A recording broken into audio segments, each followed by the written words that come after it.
Hey everyone, welcome back to In Her Wallet, a weekly podcast helping women around the world take control of their finances for good and build better financial futures, one episode at a time. My name is Sophia. I'm your host, the founder of In Her Wallet, and an accredited investment representative here in Canada. What we're chatting about today is how to invest for the remainder of 2023. There is no denying that investing is one of the best ways to build wealth and achieve your larger financial goals. But with rising inflation and economists going back and forth on when the recession is coming, there are so many questions surrounding us these days. We are trying to find what investments are the safest during time like that. We're trying to understand if we should stay invested, if it's time to sell, to move to a fixed income. So it's just a time of uncertainty, and I have a perfect guest for you today to answer all of these questions. Lyndell Grey is a senior portfolio manager and wealth advisor at RBC Dominion Securities. She's passionate about helping her clients protect their wealth, grow it, and preserve their desired lifestyles. She's worked her way up from being a summer student to now being a senior portfolio manager. So she's definitely someone we can trust with answering all of our questions. Lyndell, thank you so much for joining In Her Wallet. I'm very excited to have you on. Before we dive into all things investing, let's do a little bit of an icebreaker so our community can get to know you better. Tell me, what's your go-to coffee order? You know what? I love Aussie iced coffee. I don't know if you've ever had it, but it's like a traditional iced coffee with a couple of scoops of vanilla ice cream in it. And then if you're, really adventurous, put some whipped cream on top. It's delicious. Oh my God. But do you have that every day? Oh gosh, no. No. Okay. It's like a special treat. I like that. And what's a movie you can rewatch again and again? Do you have one like that? I do. Pirates of the Caribbean. And not even one in particular. The entire series is amazing. Yes, similar as the Harry Potter or the Twilight series, like all these series from back in the day are so good. I totally am with you on the same page. And my last question is, if you could go anywhere in the world right now, where would that be? Australia, in a heartbeat. I have friends and family there. I love scuba diving, and I just find the culture is very similar to here. So it's a really friendly place to go, and I feel safe. I've never been, so I should put it on my list for sure. Okay, Lyndell, thank you so much for answering this.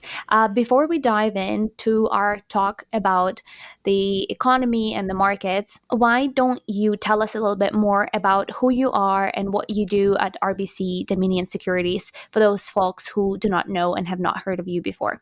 Sure, sounds good. I started my career in banking and worked my way through financial planning to become a senior portfolio manager and wealth advisor with RBC Dominion Securities. I've been helping clients with their investments and building their net worth for 19 years. At Dominion Securities, I work alongside my brother Chris and two of our business partners, Bruce and Wendy, and our team of 4 associates. We draw on collective experience.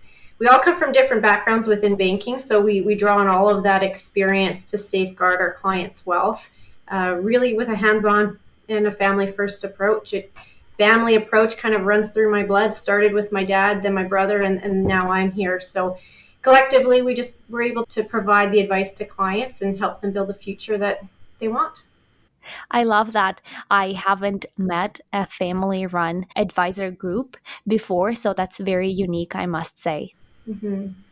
Lyndell, let's now dive into our conversation about the current state of the economy and the markets. The biggest thing surrounding the markets now is whether we've hit the recession. So before we answer that question, can we break down of what a recession is and why does it have a negative undertone for investors? For sure. By definition, a recession is 2 consecutive quarters of slowing economic growth. They tend to have a negative undertone for investors because the stock markets usually fall, cash flow tightens, and market volatility increases. Stock market movements considered a leading indicator, which really means that stocks tend to fall before the economic recession actually begins. And this is really a result of investors pricing in the expected decrease of company earnings and cash flow, and then they trade in anticipation of that economic tightening. So while we do not believe that we're in a recession at the moment, it is likely that we're going to see one at the back half of this year and maybe even into 2024. What are some of the factors that consider that we might be getting close to that period of time? But as you just mentioned, some of the factors that suggest is investors' emotions that, stocks are going to go down, things are going to be tightening. And that's exactly what we've been experiencing for the past few months. Is there anything else that should suggest that we are closing the recession period? Absolutely. There are a number of factors that really determine whether a recession has occurred or not, and usually they're discovered in hindsight. We'll hear in the news, we are now in a recession after all this data has been analyzed.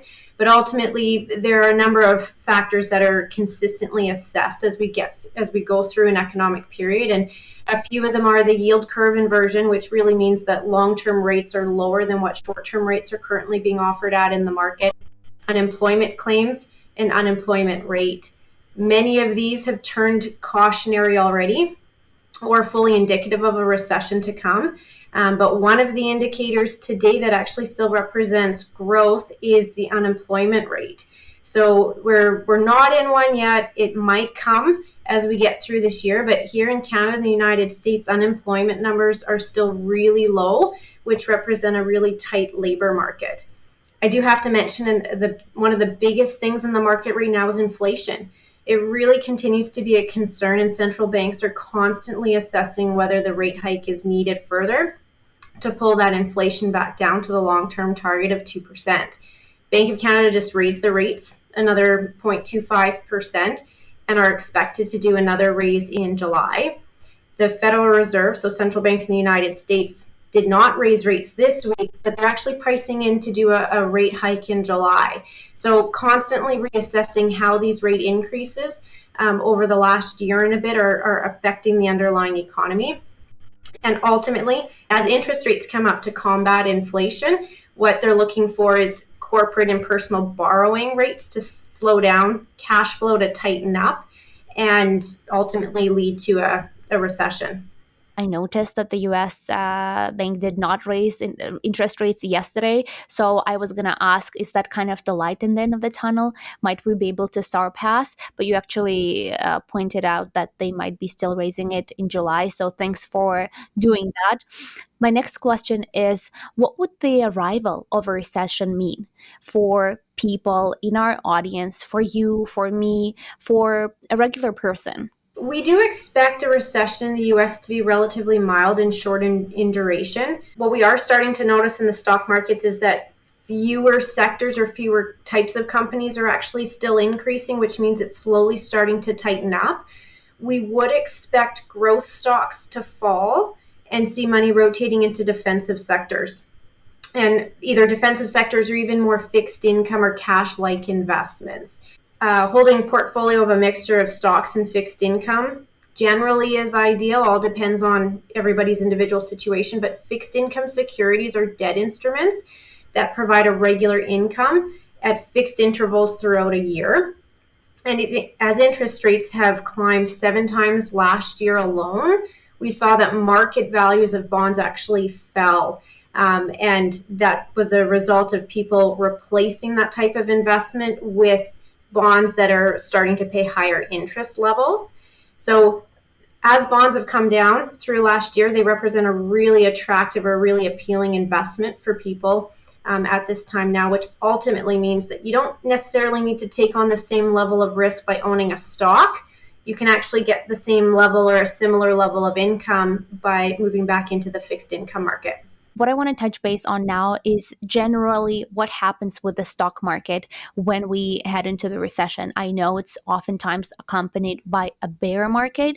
So for those people who do not know what a bear market is, can we highlight that and perhaps talk about it in terms of investors' emotions? Obviously, there's probably fear, anxiety about what's going to happen in the future. Maybe when we're going to discuss that definition of a bear market, can we split it into different stages of how that happens? Absolutely. So a bear market is essentially when the broad market sees a decline of over 20%. Okay. Individuals are emotional when it comes to money. That's just the reality of our situation. So just like stock markets have cycles, investors have emotional cycles as we go through. So when markets are climbing, there really tends to be this level of excitement and happiness that starts to build. As we're starting to get closer to a peak, we start witnessing a fear of missing out, maybe some greed starting to come into the market, and then eventually some anxiety starts to build about when is that peak actually going to top over. So as markets start to turn, we've seen increasing volatility and stock prices are falling. So that's really, as you mentioned, where we're seeing fear, anxiety, and frustration really starting to build. We see this maximized at the bottom, where there's an instinctual decision to pull out of the markets or go to cash, right? This is really what we refer to as the fear index or the volatility index. And it really starts to perpetuate itself when markets are falling and picking up steam in a true bear market. That's such a great way to kind of walk us through the whole process. I love that. Thank you for doing that. Lyndell, as a wealth advisor, I know part of your job is not only helping your clients manage their financial assets, but also manage their emotions in times like that when bad times come. So, what are some of the ways to approach that emotion management, if I may say so? Breathe. We've been through it before, we'll get through it again. But really, it's important to just take a step back, try and focus again on what's your objective, what's the ultimate purpose for your savings. Market cycles happen generally every 4 years or so. So assessing the timeline of what your goals or your purpose for those savings are. And it tends to help put into perspective the type of fluctuation that you may actually be comfortable with. Over the long term, markets do rise. You look at any chart, whether it's the Canadian Stock Exchange, US Stock Exchange, etc. Over time, markets will come up. So when there's heightened volatility and you've got a short-term goal, why take the risk of the fluctuation? I don't know if you want me to go into some specifics there, but there's some bonds or GIC short-term savings that are now paying 4 or 5%. So you don't need to take on the same level of risk if you've got a shorter goal. Save that type of fluctuation for purposes where you've got longer time, you can weather the storm, let the day-to-day fluctuations happen, and really just focus on what you want in the end. Lyndell, I was going to ask you, so is that actually the right thing to pull out of the market when it's at the all-time low? And I want to frame that question around this one study I found done by JP Morgan that was conducted between 2000 and 2019, and it showcased that the S&P 500 earned on average annualized return of 6.06% during those years. If you missed out on the 10 best days during that period, your return shrank to 2.44%. Missing the best 30 days put you in the negative territory of 1.95%, and missing the best 60 days over this 20-year period of time would have resulted in an annualized loss of 7.02%. So, Lyndell, keeping the study in mind, can we talk about the importance of being a consistent investor, not only during the good days, but also perhaps staying invested in these times of fear and anxiety and frustration? Absolutely. Volatility is a normal part of investing. One of my partners, Bruce, says, if you don't want to get wet, don't go swimming. Markets go up, markets go down. Don't get into a habit where you're chasing returns, and you don't want to be in a situation where you're just pulling out just because the fear takes over. Staying invested and even contributing to your investments regularly when markets are going up and down actually tend to build a stronger portfolio over the long run. So at the end of the day, just breathe. Remember what the purpose is for. Have a reassessment of what your risk tolerance is, meaning how much are you comfortable seeing that portfolio go up or down? And ultimately, can you sleep when there's increased volatility in the markets? Your well-being, your mental well-being is probably more important than your day-to-day trading. So, Lyndell, we've explained what a recession is. We've talked about what a bear market is. Let's now talk about actual investments. What should one's portfolio then look like when they are heading into a period like that during the market downturn? So I think generally you'd want to have a diversified portfolio of a mixture of stocks and bonds. And really that means differentiation across geographical markets, industries, and styles. And then as you're going through economic cycles, that's where you may choose to either increase the fixed income component. For example, right now where we're seeing better yields available for bonds, or you can switch into something more growth oriented when markets start to recover. So generally during economic tightening, focusing on investments that distribute dividends or interest yields tend to reduce overall volatility and that day-to-day fluctuation that you might see in a portfolio. So more defensive companies, for example, if you're looking at stocks, so financials or utility companies, and companies like more growth oriented, for example, technology companies, tend to start to fall. So when you're comfortable, start to look at peeling some of that money out of some technology names, for example, and moving towards companies that are paying some more dividend or interest. I think that's a really great headway into my next question. I was going to ask if we were to highlight a few key criteria for identifying companies that would do well during the market downturn, what would those be? I always think go to a company that you're going to consume it as an individual person. So look for companies like consumer staples, financials, utilities. If you're going to use it as an individual when your own cash flow tightens up, chances are many investors are of the same opinion and they're looking to invest their money in the same way. Do companies who normally regularly pay dividends, do they continue to pay dividends during market downturns or not? Most do. Mature companies have the ability to continue paying their dividend.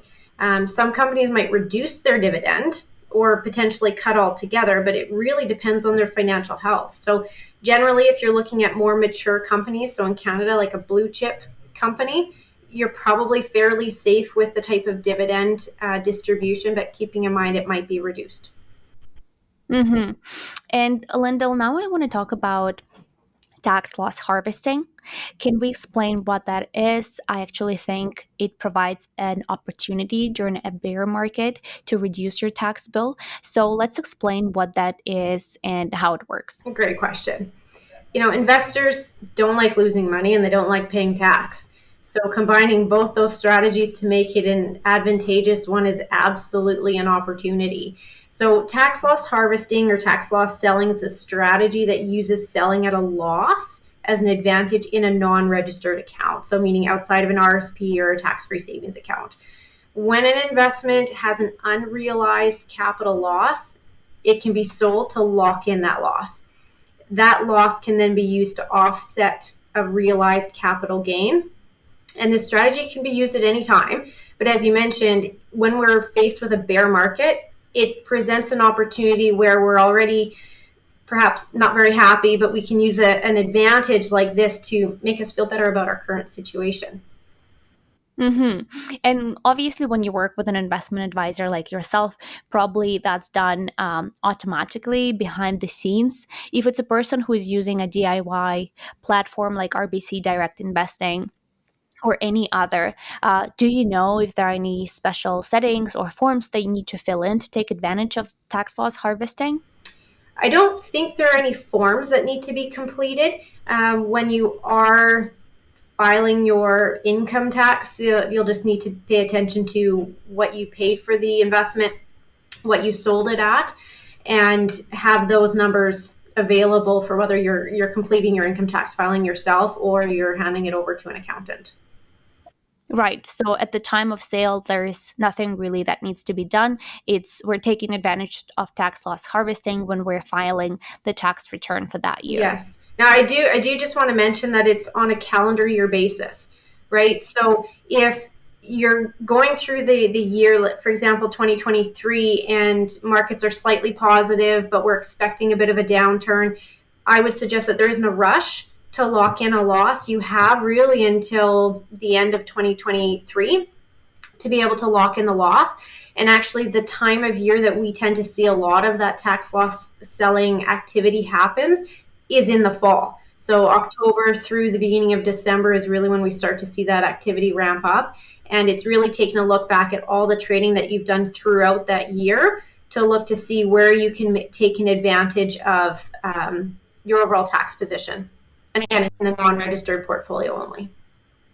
Yeah, I think that's a great point. Thank you so much for bringing that detail. Lyndell, do you have any final tips or insights for our audience on how to stay invested or start investing for the remaining of this year? Yes. Markets have a history of fluctuating and then climbing to new highs. So be wary of any trends and chasing returns. If you're concerned, look for advice, right? Do your research, look to build a portfolio that's diversified, that can really weather the storm. Have a look at your goals, right? Focus on the long term. Short term volatility really can be emotional, but doesn't have to be detrimental to your overall financial health of your portfolio. Yes, I think at this time of the year, emotional management is more important than probably money management. So that's a very good point. Maybe that's how we'll name this episode. We'll see. Lyndall, there are two questions I ask every guest at the end of the episode. And the first one is, what does financial freedom mean to you?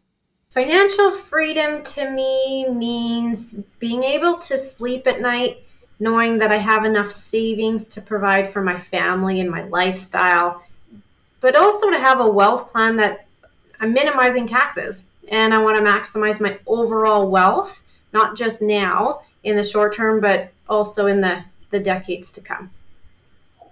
And what do you think every woman should do to achieve that level of financial freedom? Set goals. Have an understanding of what your investments are for. There could be a component that's really just for fun, right? You want to try investing in a company or a bond or what have you, but ultimately have an overall objective to where you want to be in the future, right? Be self-disciplined. Save regularly. Understand what your cash flows are, cash in and cash out. Speak to somebody, speak to an experienced advisor when you're accumulating savings and planning to transfer wealth, or coming into a windfall. I've had lots of experience where people are inheriting and they're looking for an experience to start building in otherwise a really overwhelming period of time. So start planning, have some fun with it, breathe through it. It is a process and it is fluid. What we look at doing one day can absolutely change the next. So have some flexibility. Mm-hmm. And Lyndall, if anyone in our audience is actually in place to come and talk to a professional like you, how can they get in touch with you? What's the best way to reach out? Yes, thanks for asking. We have a website. It's greywealthpartners.com. So we are part of RBC Dominion Securities. We also have a Facebook page and I also have a LinkedIn page. Fantastic. We'll link all of that in the episode description, so make sure to check it out. Lyndall, thank you so much for being with us today. We've actually been so efficient with our time. I like how we went through all the questions and got straight to the point, very direct. So I hope everyone enjoyed it. Thank you for being with us, Thank Lyndall. you so much for the opportunity. Thank you all for being with us today. If you found this episode useful, please make sure to share it with your family and friends. In Her Wallet podcast is available on all major streaming platforms, including Apple Podcasts, Spotify, YouTube in video version if you want to see our pretty faces, and Amazon Music, amongst others.